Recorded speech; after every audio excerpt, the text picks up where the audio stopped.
All right, hello everybody. My name is Bence Lukacs. I'm here with my colleague Benjamin Heurich.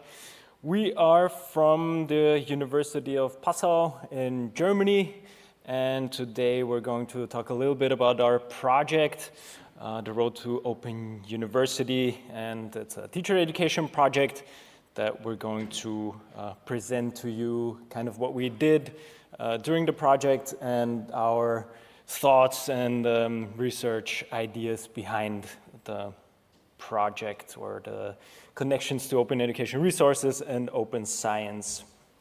If you want to follow the presentation, you can scan the QR code, or you will find the slides in the Connect platform, or just put in this link and you get to the presentation. So if you want to scan it, I'll leave it up a little bit. All right.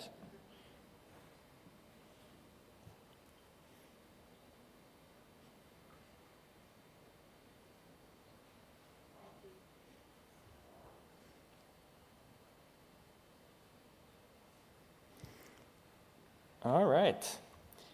So where is Passau? Passau is at the border. It's in south of Germany, in Bavaria, and it's at the border to Austria. So we are kind of maybe a little bit isolated when it comes to broader Germany, because we're quite far away from, say, the bigger cities. Munich is the next closest big city. So in that sense, every project that we work on, especially at the university, works kind of by its own rules, I guess, also some Bavarian rules, I guess. We'll get to that later as well. So in case you're at a computer later, if you want to open up the presentation, if you click on the S button, you get the presentation view, where we put in a couple of more information, a little bit more explanations about some things we talk about. And also the navigation with our slides is a bit different, so you can use arrow keys and go to the left and to the right. So if you open up the presentation and you start to go down, that's where our presentation starts, and then we go to the next page. And by escape, I don't know if it works on mobile as well, but on a computer, if you click escape, you see the whole presentation. You can navigate to the slides specifically. So what we're going to talk about today are basically two big things, or give an overview about the work we do.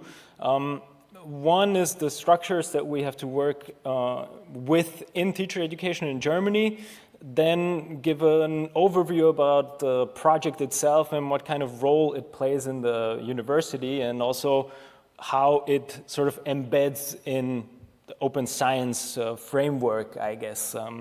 We purposely use the open science recommendation here because in our thinking and in our work, the open science idea, I guess, is the foundation for everything we like to do. So OER is just basically on top of it. You will see later how OER comes into our work, but our foundation is basically open science. So the structures, I'm not going to go into detail too much because this is quite specific, and it's also not super interesting to talk about the policy structures and how Germany is set up in the federal states and how the funding lines work. We linked a lot of the things here. You can see in the slides that if you click on the various parts, you get to further information about that. I guess the only important thing is that it's embedded in a funding line, specifically that deals with quality in teacher education. And also, it's a federal structure in Germany, so each federal state kind of plays by its own rules, sort of. I guess what's interesting is that we have a lot of student teachers actually at the university, which is quite nice because we can, with this type of project, we can kind of push the university towards change in the bigger picture. So the open structures, also I'm going to just mention them briefly. We set up an OER policy in the beginning of the project to kind of function as a guiding document for the lecturers that we have who design various courses and work with students on OER. So that kind of helped us all the way through. we started a cooperation with the Virtual University in Bavaria. I will come to that later as well, to publish OER material. And I guess the main parts are our innovation labs, which will also come up later, and just the entire focus of digital literacy and information and media literacy, which was also kind of the basis of the project. And obviously the way teacher education works at University of Passau and the way the project is embedded is that lecturers should or want to pass on like basic ways of working with digital tools to the student teachers. So it's kind of an entire cultural, I guess, education as well, which will make sense later when we get to the innovation labs and how we use them. I'm going to give over to Benjamin to talk about the project. Yes, thank you very much. This is now more into our topic, talking about opening up a university.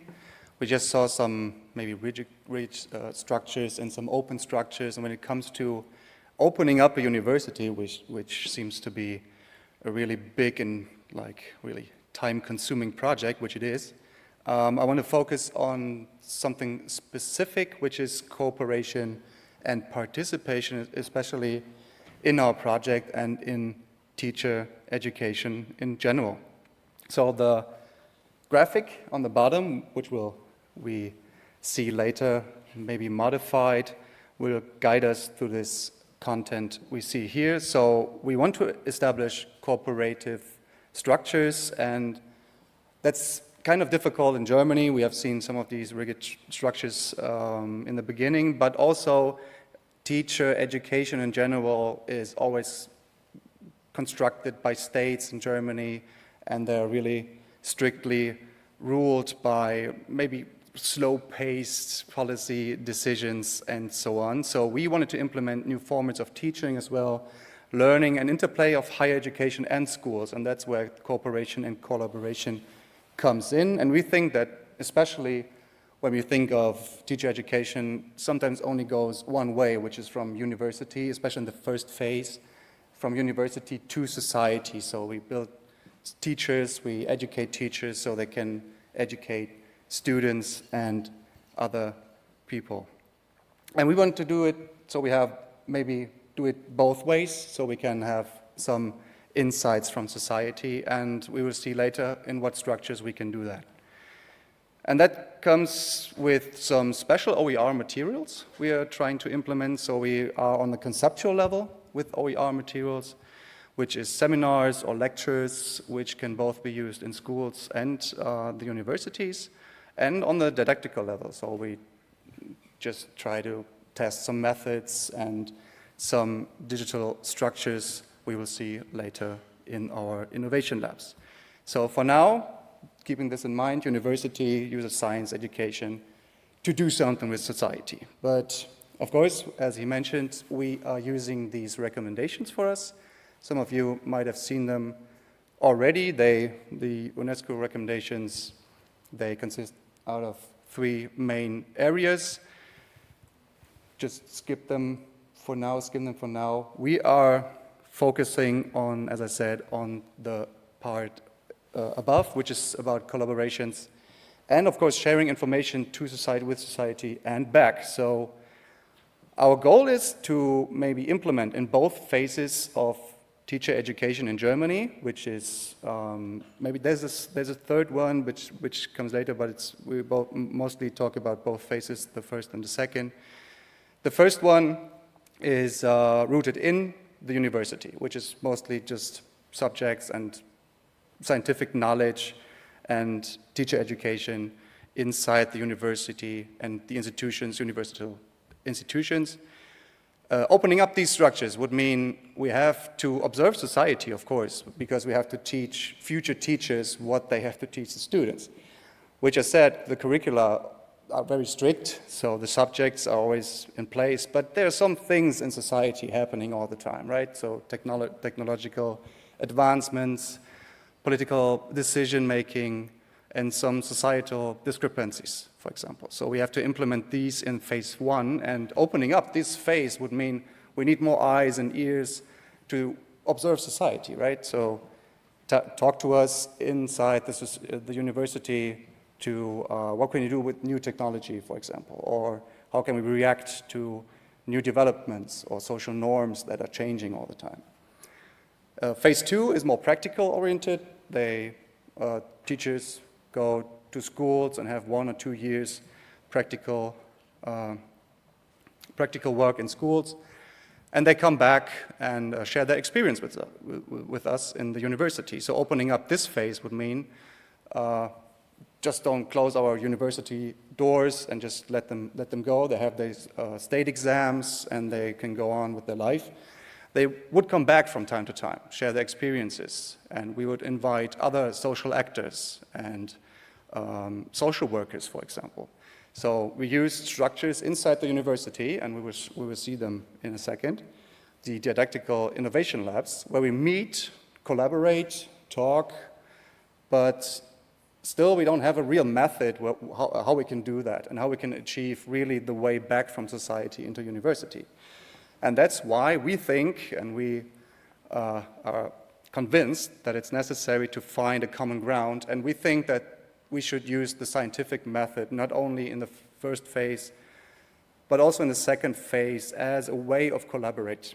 So participation of society on the basis or the imperative of the scientific method would be a good way to achieve a common ground and to use the data from society, to work with the data, to use the experiences from teachers, and to work inside the university in these structures we see in a second. And why we think this method would be the best thing to do, similar to the SDGs, we think we identified some discrepancies or even colliding values and principles. When you think of the SDGs, maybe there is number 8 and number 13, which is economical growth and climate action, basically, which are always colliding, right? You can have it both ways, and you have to work it out somehow. And I think we identified some of these here as well, like responsibility, respect, and accountability.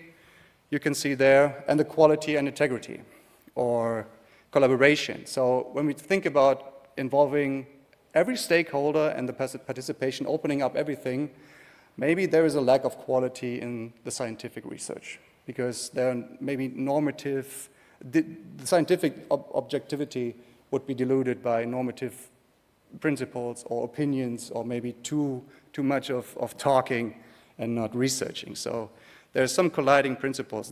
That's why we think we should choose one method for everything, build it as a solid base, and work on that.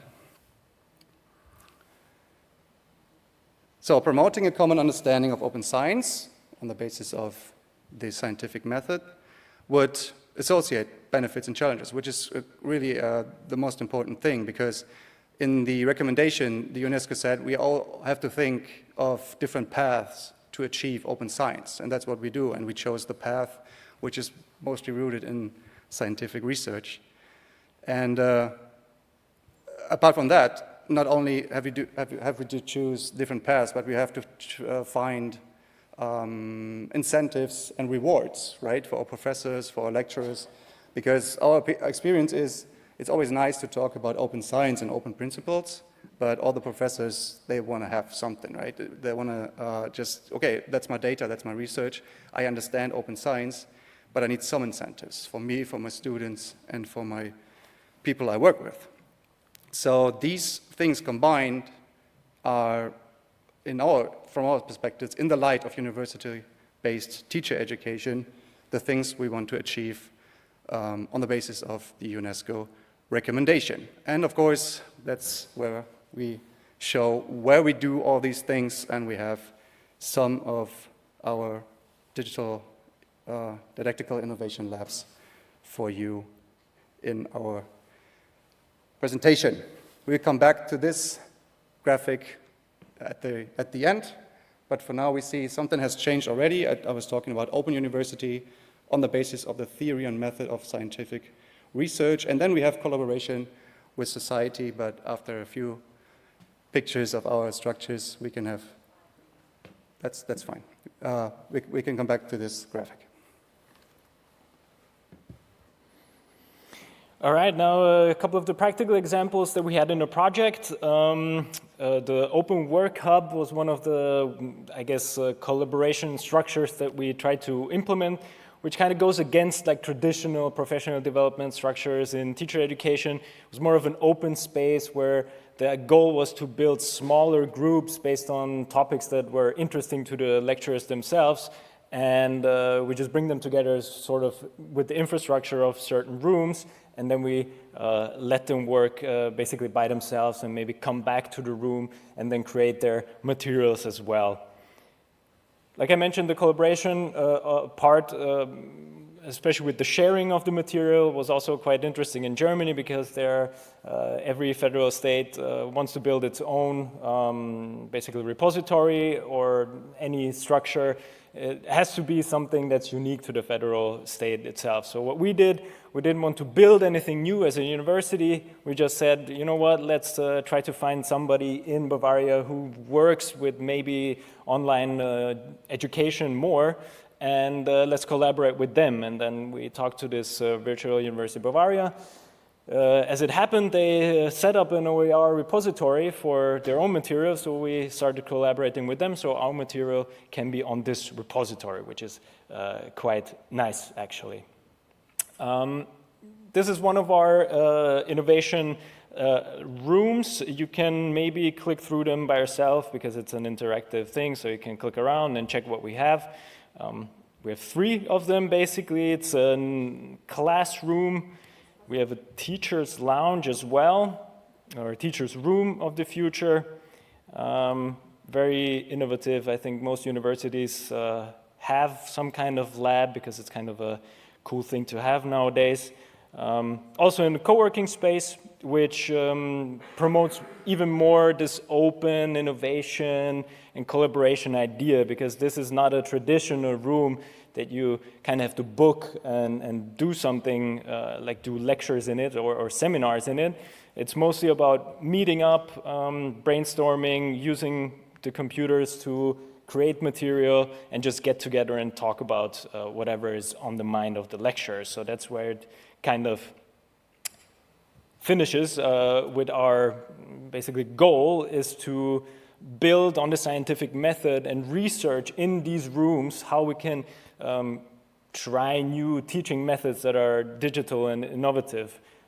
But also, obviously for us, media pedagogy, media didactics is also the foundation of everything. And last few parts we actually mentioned, it's about cooperation and collaboration across the university as well, in teacher education, with schools, and ideally, obviously, with everyone else as well. And openness in practice is that we produce most of our seminar concepts and ideas as OER, so it's openly licensed and it can be accessed through various platforms.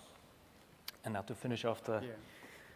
Finish on that last note, that last slide. Here we see that we have maybe achieved the way back from society, maybe back to the university. When we meet in these kind of structures all together, share our experiences, work on the basis of the scientific methods. That means using the data, using the methods, and be really strict with the method.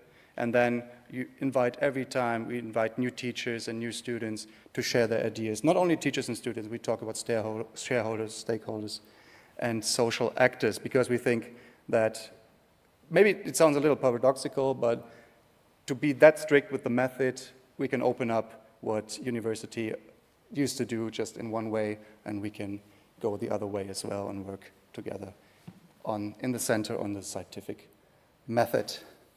And that, because we know we are always a little bit short on time, I want to end on this one. We want to go into iteration with you as well, so we have a little board for you. You can visit when you click on this link. You will end up here. We have some questions prepared for you. Just grab a sticky note on the side and please give us some feedback. You can see the questions over there. Questions are welcome now as well. But if you have some feedback, any feedback is welcome. We are happy to talk to you, and thank you very much for your attention.